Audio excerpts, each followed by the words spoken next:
notice? Sure. Well, I have to say that this past year has been really exciting. We've got some really amazing results from research that's been done in space. We are using protein crystal growth facilities to develop new crystal formulations that can lead to new drug products. Tissue chips have led to a lot of interesting results this past year. If anyone is not familiar, tissue chips are where they're about the size of a USB drive, and you take living human cells and place that on those, and you can test those like you can cell cultures. And so we're using those to do research in space. We're also you can also take human cells and take them into space, and they form little what's called organoids, this little 3D tissue constructs that can replicate organs such as the brain, and we're using those to get some really exciting results from space. And so there's a lot of research that's happened in this past year that points to a really exciting future for medical research in space. Great. No, that's super exciting, and I think the application of those technologies, I think, is just tremendous. And so that is, that's a great list, a great opportunity.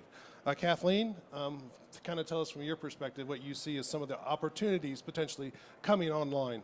Absolutely. So one of the biggest areas where we see demand for our platform is in space medicine. So in the same way that CASIS has done a fantastic job with the tissue chips, we've also flown organoids on our suborbital vehicle. And we love those examples because it shows the ability to use increasing platforms to mature technologies and to prove out some of these new research capabilities. So flying it on a parabolic flight, flying it on a suborbital flight, and then flying it on the ISS is fantastic. We've also seen a lot of interest in telemedicine.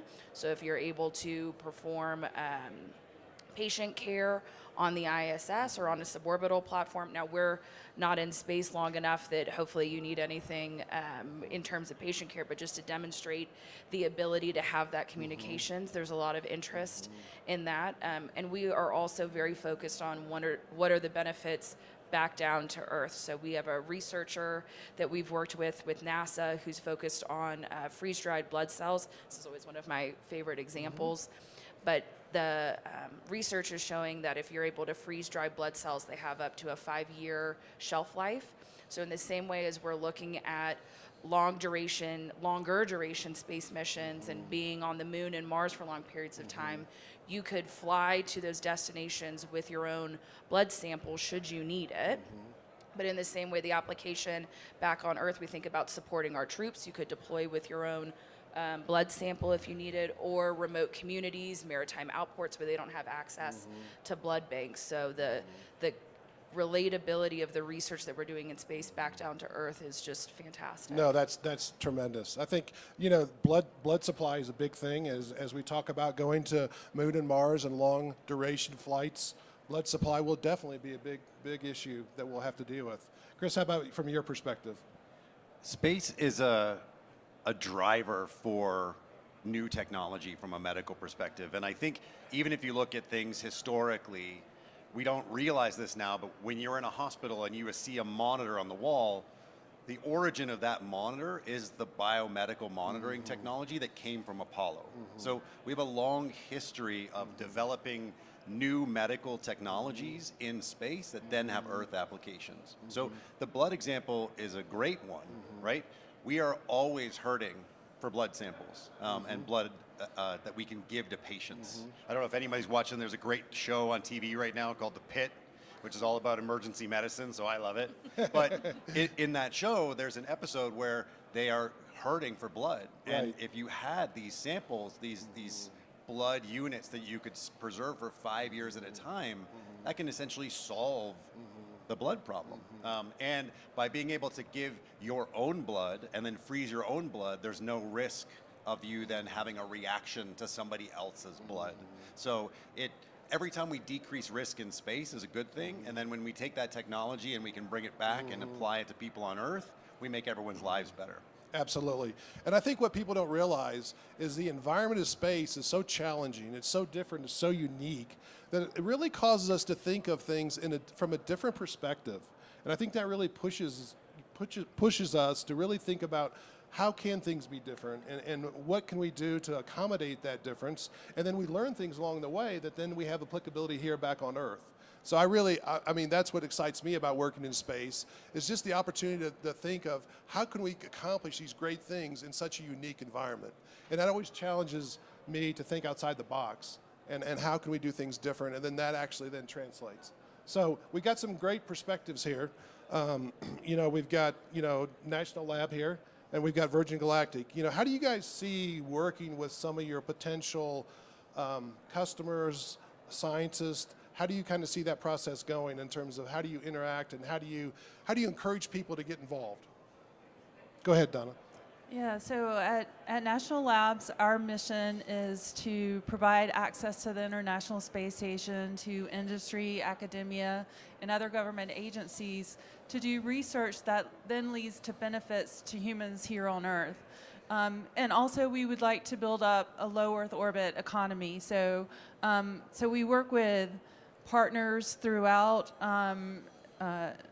universities, industry, with various government agencies to give that access. And our objective then is that product, is this going to be something that is going to be a product that can be then used here on Earth? Or is it going to be some type of fundamental science that will then lead to breakthroughs? For example, our focus in the medical area, I mentioned organoids.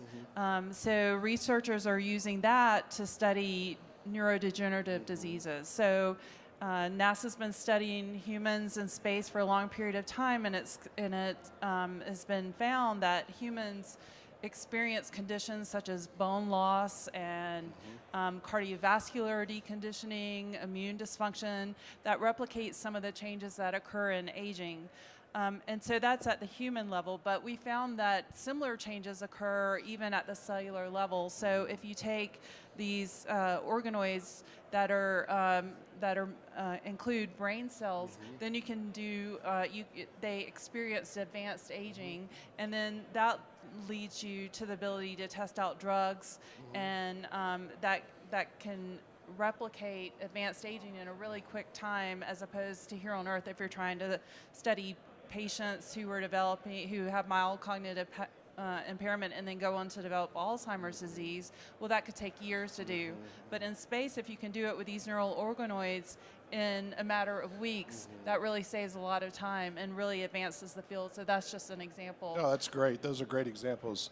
Yeah, and Redwire works quite a bit with cases, and I really encourage you, if you have projects that you think you'd like to send into space, they're always very accommodating. They've always been very good to work with, and there's not a dumb question. They're very good about working with you and helping you set up opportunities to be able to put an experiment actually on the International Space Station. So I highly encourage anyone, if they have an idea and are thinking about it, just to contact Cases and see how they might be able to follow up with that opportunity. Yeah, please go to our website. We have a list of various opportunities that you can then apply to get opportunity to fly your experiment in space. And Kathleen, with Virgin Galactic, and all the opportunities you've got coming on board, that's really exciting. Wonderful. Thanks, John. Yeah, so we've done 12 space flights, and out of those 12, 7 have been research missions. Fantastic. So we've flown dozens of payloads through NASA's Flight Opportunities Program, which is also a wonderful program that has opportunities available and calls for proposals to fund suborbital space flights for microgravity research, very similar to the work that CASIS does, but for suborbital. We are focused right now on building our next generation spaceship, our Delta spaceship, and we'll start test flights with Delta in next summer. And those missions will be filled with as much research as we can. So we're really excited about seeing, frankly, phase 2 of that same blood experiment that I was discussing. Oh, that's great. And then we've got a few other NASA payloads and NASA researchers that we're looking to fly, as well as working with our international partners. And I will add that on those early test flights will also be the Redwire lockers that John, your team, is manufacturing for us for our new spaceship. And we are just so excited about the additional capabilities that we're going to have on Delta for research. So now providing real-time data as well as power, and having the ability for those lockers to fly autonomously or be human-tended. We're the only suborbital platform where you have the option of interacting with the locker, very similar to what they do on the ISS, but over the course of your suborbital mission. So we're excited about all of the opportunities and welcome conversations with all kinds of researchers. And we so often talk to researchers who are fantastic scientists, and they go, I've got this great experiment, I want to see what it does in space. And you go, fantastic. And they go, how do I fly it? And you go, well, you know, sometimes they're not the engineering teams as well, Right. they're just the scientists. And so working with implementation partners like Redwire to help you take your concept and engineer the solutions so that you can fly it in space is also a great partnership that we're seeing. Great, thank you. Yes, and Redwire is working with Virgin Galactic. We're very excited about that relationship. We're building the lockers for their new vehicle. That's so exciting. Where would you recommend people to go if they're looking for more information on how they can actually potentially fly something on your vehicle? Thanks, John. So on our website, we have some information there. We have a payload user's guide at a high level if you're interested. And then just also very simply research@virgingalactic.com. Great. Send us an email. The person who checks the email has curly red hair. So like be patient on the response time.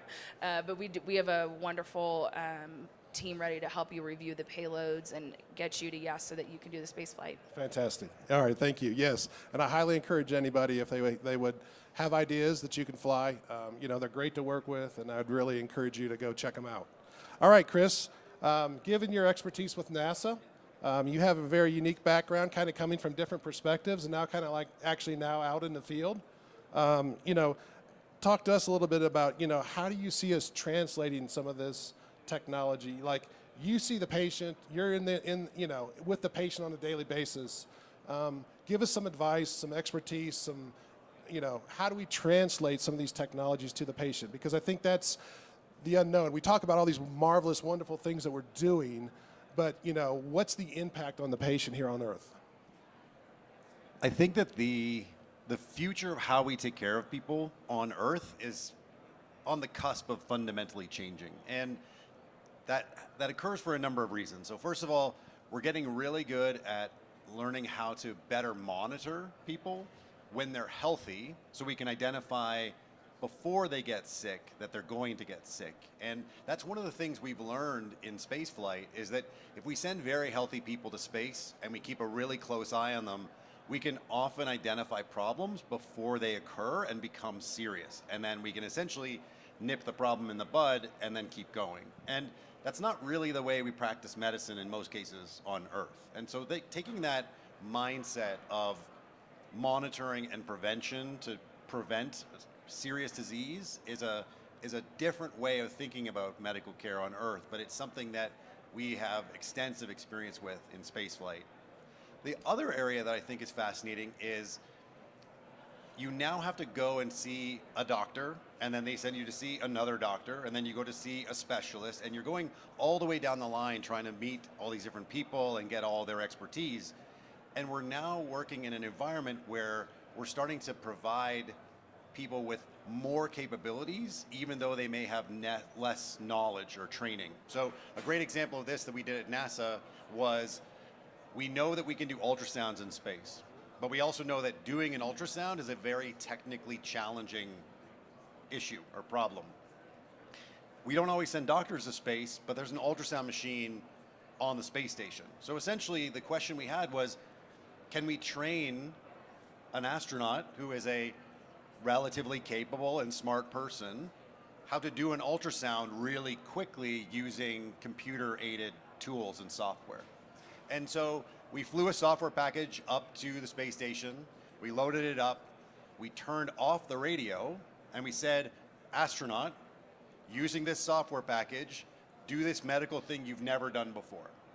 And the first few images they sent back, that we were doing ultrasounds of the kidneys and the bladder, the first few images they sent back were subpar, but within about an hour, we were getting medical quality images that were coming back, and we could use them for diagnostic purposes. That's great. And so that's a great example of, you don't necessarily need the highest trained person to do a procedure. We may have capabilities we develop in space that can help people on Earth to do more complex medical procedures without requiring lines and lines of doctors. No, that's absolutely so true. I think the technology advancements that we've seen here lately is just tremendous, and I think it's making the user interface much easier, much more reliable, and much more dependable. And so that's great. I think that's a great example, I think, of how we can help in that area.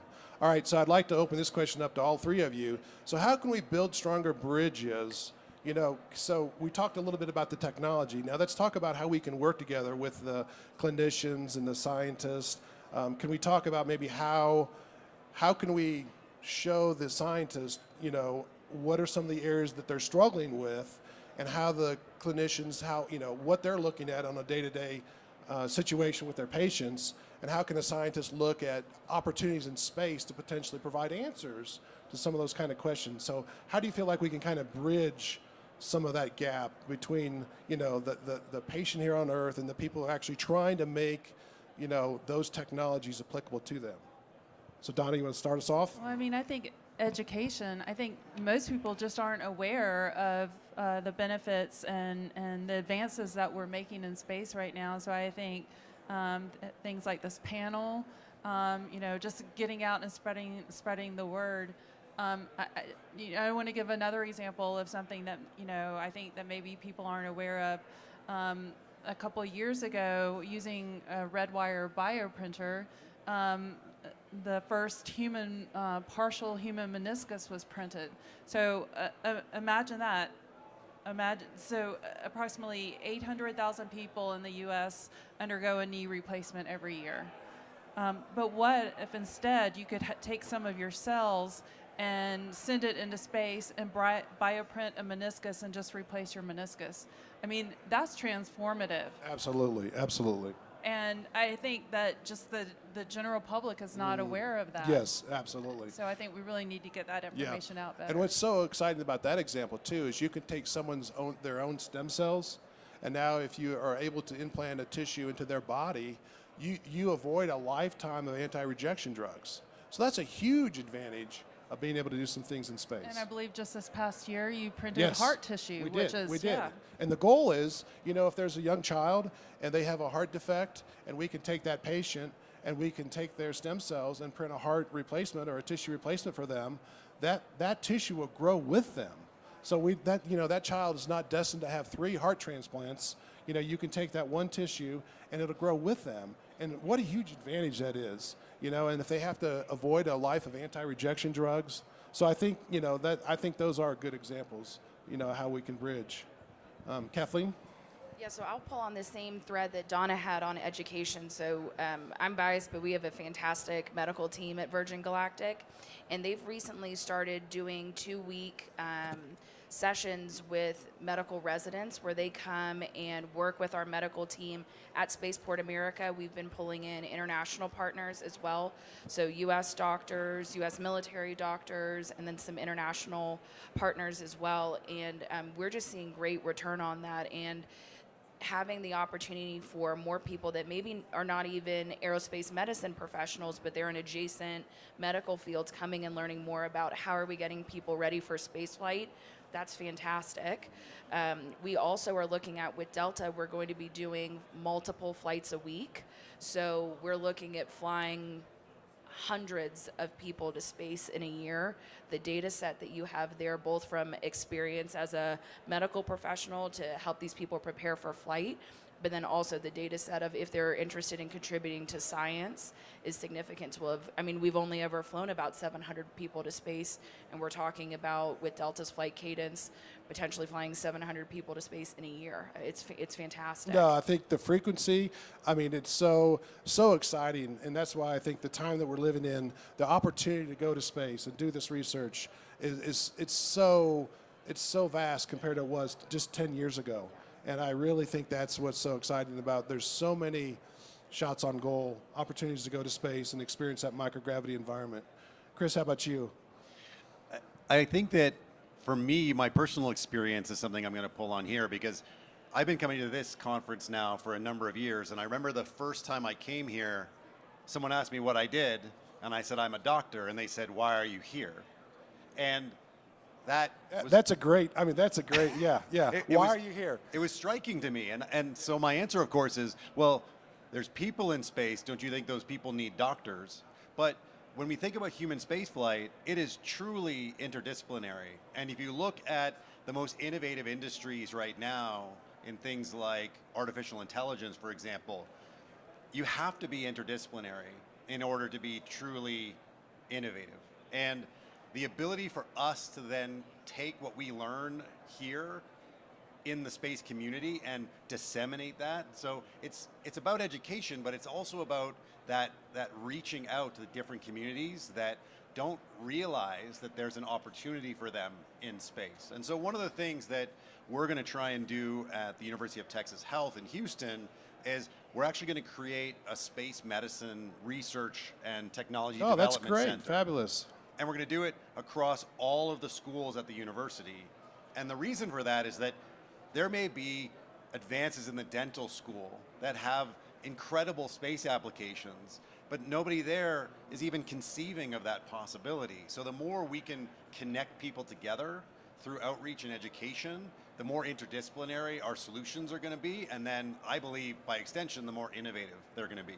Oh, I think that's a great example. Yeah, no, I think, that's the thing. There's so many applications that are probably not even, so fertile, untouched, and we don't realize it. So I think just as you've all mentioned, education, communication is so important, so key.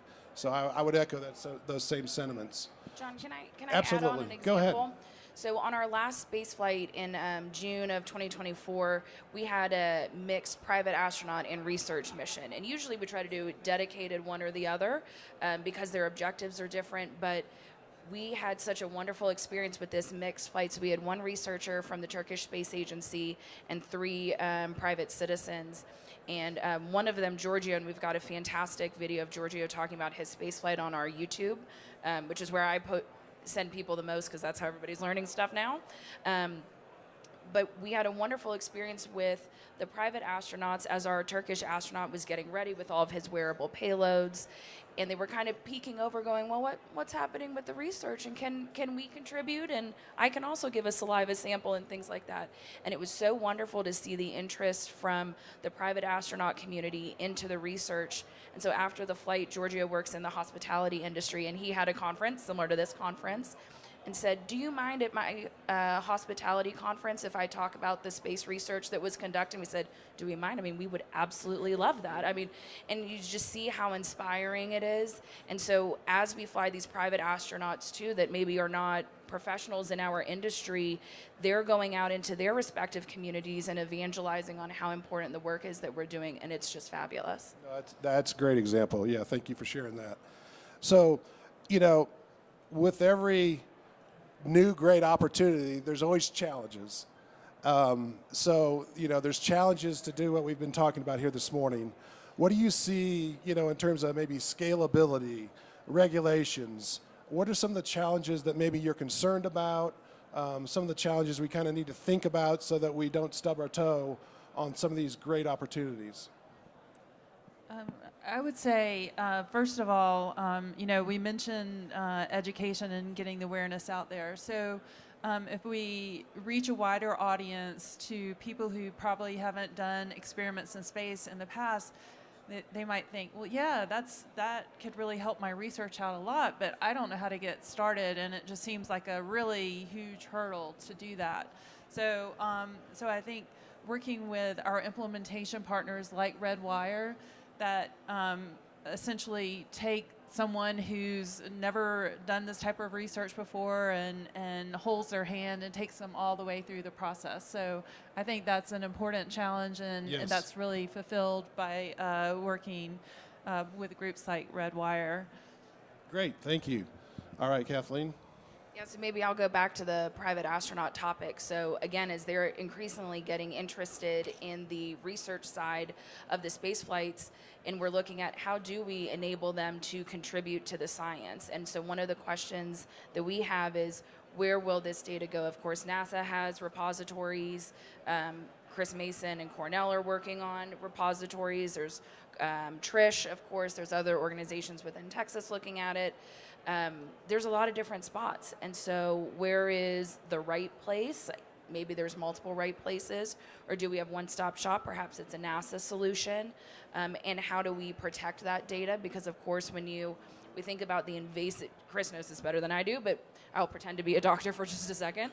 When you give biological samples and you think about how invasive it is, something like a urine sample, you go, oh, feels very invasive. Saliva sample, I'll spit into this tube. But when you're giving a saliva sample, you have your DNA in it. So there's a different kind of invasiveness on that sample. And when you're giving a sample that has your DNA in it, you're not just consenting for yourself to contribute to that research, but future generations as well. So how do we think about protecting that data is something that we're going to have to sort. And I'll say the data set that we will have, once we get through this hurdle, the data set we'll have through the private astronauts is phenomenal. We flew the second person to space with Parkinson's, John Goodwin, on a Galactic 2. We flew also on Galactic 2 the first mother-daughter duo to fly to space. The daughter in that pair was the youngest person to ever fly to space.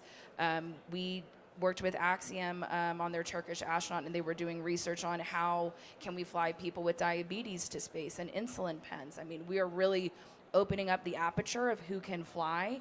And if they're interested in contributing to science, obviously it's completely their choice, but if they're interested in it, that would be phenomenal. But we've got to figure out what's the best way to collect that data, share that data, and protect that personal data. Absolutely. I think that's such a good point, because we obviously want to find the proper balance of how we can properly use that information and yet, keep the patient, protect the patient as we should. Kris, I'm anxious to hear your answer to this, because I think you probably have a very interesting perspective, kind of living in both worlds there from time. I do live in both worlds, and I think that one of the things that, full disclosure, I don't necessarily consider myself to be a scientist, even though I worked as a scientist and I did research. But as an emergency physician, I have a bias for action. And the question I always ask whenever I'm doing something is, what am I going to do with this information? It's the so what question. And I think that one of the challenges that we have in a lot of research is sometimes the purpose of research is to ask more questions and do more research. And there's a value in that. But at some point, there has to be an action that comes from it. There has to be a benefit, or there has to be a change or a trade that comes from it, that we improve the lives of people in space and people on Earth with that information. And so one of the things that I did when I was working at NASA is every time we were looking at a new research question or a new research project, I was the person in the back of the room every time saying, so what? What do I do with this? How is this going to change people's lives? And if you can't answer that question, it doesn't mean it's not valuable, but it does mean you have to think about what the outcome is. And for a lot of scientists and researchers, the outcome is a paper. And they're like, look, I published a paper. And you're like, that's wonderful. Who's going to read it? What are they going to do with it? How is it going to change people's lives? And so there's always that next step after the research that I think is critical that we sometimes overlook. No, I think that's a great perspective, and that's what this panel is all about, because translating that knowledge, unless we can translate it into applications for the patient, it's like you said, it's great research, but if we can translate it and the patient can see the benefit from it, that's when it's really valuable. I got one more. This is my favorite question. I always like to dream. Space is all about dreaming. So just think, if you could envision 10 years from now, patient care and space impact, what would be a fantasy or a dream of yours of how space could impact patient care in 10 or 20 years from now? Donna? Yeah, sure. So we already mentioned printing a human meniscus and printing heart tissue. So maybe not 10 years from now, maybe a little bit longer than that, I envision that there will be the capability to print organs in space and essentially solve that transplant problem. That's huge. Yeah. No, that's so exciting. Another example is right now, it takes about $2 to $3 billion to bring a new drug to market, and it takes 10 to 15 years from discovery to approval.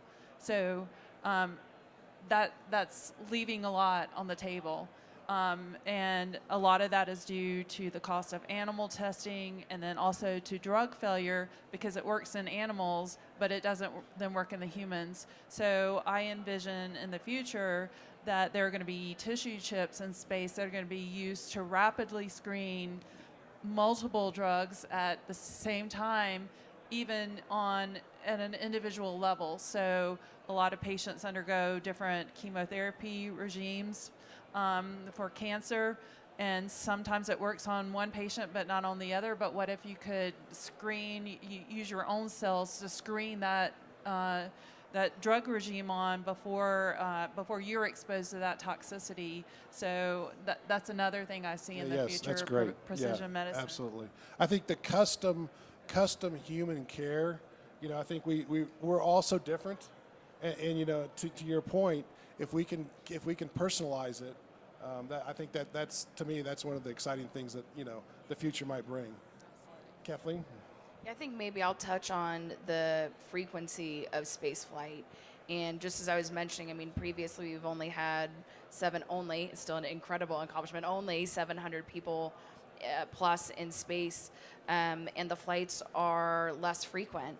And with some of the suborbital platforms, we're going to be flying very frequently. And so right now you have researchers and medical doctors where they go, okay, well, I've got to plan in advance, and when's the next cases call for research so I can get my flight up there. And when you're talking about multiple flights a week, just the access to do research in space, and again, the research that's then going to have applications for space, but also back on Earth for us, that hurdle is not going to be so big anymore. And the more we fly, the pricing gets more addressable, and it's still very affordable to do a suborbital space flight, but that frequency of flight, it's like anything else. When we're doing it more, it's not so expensive, except maybe like the iPhone. That price seems to only go up no matter how many people fly. I'm not quite sure how that works, but for space flight, it'll be better and more affordable. Absolutely. We at least hope so, right? Yeah, exactly. All right, Kris, give us your dream. I have a vision of something that is more like autonomous healthcare. And if you think about how we take care of people in space, we are incredibly Earth reliant. We are Earth dependent. And with low Earth orbit, with deep space, we have the opportunity to start becoming more autonomous in medical care. And so there's a world in the future where we have technology in space that you can then also have in your home. And you could get up in the morning, go pee, and your toilet analyzes your urine and gives you information about how much water you should drink that day, right? That's within the realm of possibility. We have devices you can breathe into that look at your metabolism and then tell you what you should be eating that day. You can put your finger on different sensors, get blood levels on different things, get information from that you can then use to modify your behavior going forward. All those technologies are things that are going to be developed more and more through space as a driver, because we need to be more autonomous in space. But then we're going to be able to bring them back to Earth and help people to monitor their own health in a way that doesn't require them to go to doctors or clinics or hospitals all the time.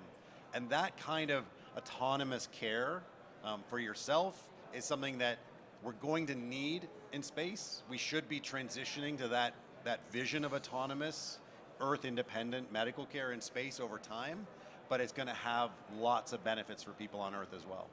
No, that's great. I agree completely. That's so exciting. And those are just, you get my brain spinning when you start talking about some of those ideas. That's great. I love it.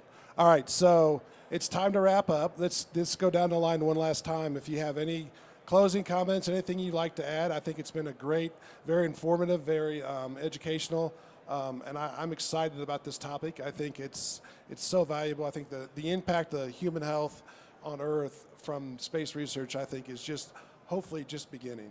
And so with that, let's just go down the line. Any kind of closing thoughts you'd like to say? Donna, go ahead and kick us off here. Yeah, I just think it's an incredible time right now. We're just on the cusp of commercialization of space, and like I mentioned, we had really exciting results this past year. we kind of talked about challenges. There's going to be challenges with trying to scale that up and move that from, research into manufacturing to get it to the patient. But we're just on the cusp of addressing all those challenges, and it's a really exciting time. Keep your eye on space, because there are going to be some really amazing results that are going to be coming out. Super exciting. Kathleen? No, John, thank you again to Redwire for this opportunity. We are so excited, just as Donna said, on what's on the horizon for, no pun intended, on the horizon for space medicine. And we're just really looking forward to all of the great new research ideas that come our way. I mean, I'm biased. I'm the one that gets to work with the researchers on their concepts and get them on contract. And this job has just been very much inch deep, mile wide, and learning about all of the fantastic research that we fly in space as a country and also as a global community. And I just can't wait to learn about so much more. The opportunities are endless. Great. All right, Kris, bring us home. For me, what I think is most important to keep in mind going forward is that we have a history of developing things that are for terrestrial benefits, and then we have a history of developing unique and new technologies for space applications. But the reality is we can be designing these things with both of those environments in mind from the beginning. And so I think that there are opportunities to modify Earth technology to take to space. There's opportunities to spin off space technology and bring it back to Earth. Or as you're developing your concept or technology or innovation, if you automatically think of those different environments from the beginning, you can design in the solutions that you need in order for it to work and be applicable in both of those environments. So there's lots of different ways to come at this, but I think that the future is going to be one where people are thinking about lots of environments from the beginning of every one of their technological solutions. Yeah, the future is certainly bright. So I'd just like to thank each and every one of you here today. Just a wealth of information, such a distinguished panel. If we could give them just a quick round of applause, I'd greatly appreciate it.